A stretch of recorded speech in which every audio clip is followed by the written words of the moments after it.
বাংলা সাহিত্যের পদাতিক কবি কাকে বলা হয়? বাংলা সাহিত্যের পদাতিক কবি বলা হয় সুভাষ মুখোপাধ্যায়কে।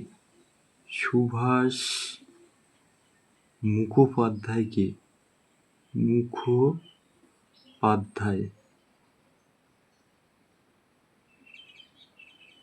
২ নম্বর প্রশ্ন হলো, শিক্ষায় মাতৃভাষায় মাতৃদুগ্ধ উক্তিটি কার?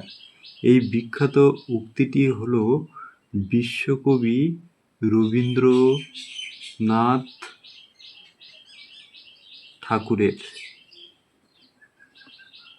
৩ নম্বর প্রশ্ন, বাংলা গদ্য ভাষার জনক কে? বাংলা গদ্য ভাষার জনক হলেন ঈশ্বরচন্দ্র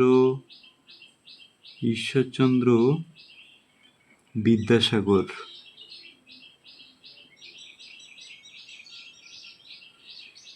৪ নম্বর প্রশ্ন, প্রতি বছর ভাষা শহীদ দিবস কত তারিখে পালিত হয়?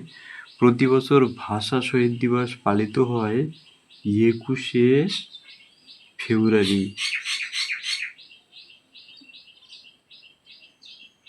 আশা করি প্রশ্নগুলির উত্তর আপনারা বুঝতে পেরেছেন। ধন্যবাদ।